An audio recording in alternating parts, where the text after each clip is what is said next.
Good morning everyone. Myself Dr.B.Lalitha, Assistant Professor, Department of Electrical and Electronics Engineering, KPR Institute of Engineering and Technology. I welcome you all for my session. Today we discuss about the time domain specification in control system. The time domain specification is required to observe the desired performance of the system. The transient response of the system is known as a time domain specification. Here I am taking the response of the second order system. We all know about the second order system. So in that second order system we observe the 4 time period to verify the transient response. The first one is delay time. The delay time is the time taken for the response to reach 50% of the final value. So delay time is denoted in the letter T suffix D. It is denoted as delay time. And next one is rise time. The rise time is the time taken for the response to reach the 100% of the final value. So the rise time is denoted as P suffix R. Next peak time, the time taken for the response to reach the peak value. So it is denoted in the letter T suffix P. And we are observing the peak overshoot also. It is denoted in the letter M suffix P. Finally, we are observing the settling time. It is denoted in the letter T suffix S. It is the time taken for the response to stay within the specified error. The specified error is mentioned as 2% or 5%. So these are the time taken for the response we are measured to observe the transient response or time domain specification of the control system. Now we can solve the problem regarding the time domain specification. Before that we will verify our formulas for these time periods. So the rise time formula is pi minus theta divided by omega d. Omega d is damped natural frequency. We all know about the damping. So it is damped natural frequency. So we are using the formula as pi minus theta divided by omega d. And the omega d have substitution formula, that is omega n of 1 minus del square. Then here the omega n is natural frequency. So this is the formula to observe the rise time. The rise time formula is pi minus theta divided by omega d. From this, for calculating the rise time we need theta and omega d. So we see the formula for omega d, that is omega n root of 1 minus del square. Next, we want to know the formula for theta. It is a tan inverse of root of 1 minus del square divided by del. So this is a formula to find theta. So the next time period is peak time. So the peak time formula is pi by omega t. When we are observing the second order system transfer function, first we want to calculate the omega n and del. From that we can calculate the omega d and theta. Then we can find rise time and peak time. Next, peak overshoot. The percentage of MP can be calculated with the help of this formula, e power minus del pi by root of 1 minus del square. Again already we know the damping ratio, that is del. So from that we can calculate the percentage of MP. Next we will have two formulas in settling time. One for 2% error, that is 4 by del omega n, and another formula for 5% error, that is Ts equal to 3 by del omega n. So this is for 5% error. So these are the formulas to observe or find the time domain specifications. Now we can take one transfer function. Using the transfer function we can calculate all the values.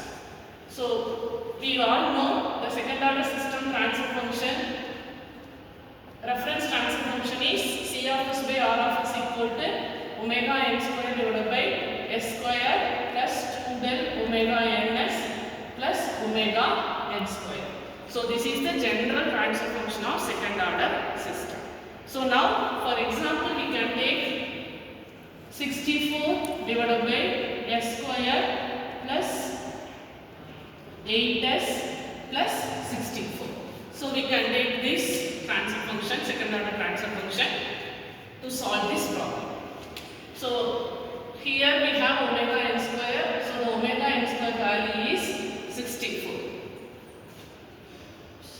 solution, omega n square equal to 64. So the omega n equal to 8. And the 2 del omega n is equal to coefficient of s. So 2 del omega n equal to 8. 2 del omega n equal to 8. From that we can calculate the damping ratio. Depends on the damping ratio only. We are split the second order system like undamped, underdamped, overdamped and critically damped. Based on the damping ratio is 0 to 1 or equal to 0 or equal to 1. Based on that only we split the second order system. So the del natural frequency and damping ratio is most important to find these time periods. So 2 del omega n equal to 8. So del equal to 8 divided by 2 into omega n. So the omega n value is 8. So 2 into 8. So it's 1 by 2. So del value is 0.5. So if we find out the omega n is 8, it is a frequency. So we want to mention the unit radian per second. So damping ratio is, there is no unit for damping ratio. So just we mentioned as a 0.5. So from this omega n and del, we want to calculate the rise time, peak time, percentage of peak overshoot and both settling times. The percentage of peak overshoot has another formula also. It is the difference between C of T minus C of infinity. And in the denominator also C of infinity. It is the peak time minus final value divided by final value. So this is the other formula to find the peak overshoot. But in the problems we can use this formula only, because in this we have damping ratio means we can find the percentage of peak overshoot using this formula. So this one is another formula to find peak overshoot. So from that omega n is 8, del is 0.5. Now we can find the rise time. Rise time is 5 minus theta divided by omega t. To find rise time, first we need to find omega t. So omega n root of 1 minus del square. So what is our omega n? 8. 1 minus del square value is 0.5 square. So solve this and find the omega n. So then we need to find the theta also. The formula to find the theta is tan inverse of root of 1 minus del square divided by 8. So substitute del value and find out the theta. Then we can substitute theta and omega d. We can find the rise time. So this is the procedure to find the rise time. Next one is peak time. Peak time formula is 5 by omega d. 5 by omega d. So we already find out the omega d in this. So substitute the omega d. Then we can find the peak. That is peak time. Next, percentage of peak overshoot. E power minus del pi by root of 1 minus del square. So E power, our del value is 0.5 into pi divided by root of 1 minus 0.5 square. From this we can find the percentage. So it is percentage, so we can add into 100. So you dp pi by substitute your omega d value. Then settling time for 2% error. So for 2% error, we have the formula of 4 by del omega n. So substitute 4 by del omega n. Our del value is 0.5. Our omega n value is 8. So likewise, we can find for 5% error. This is the formula of 3 by del omega n. So substitute del and omega n, we can find out the settling time of 5% error.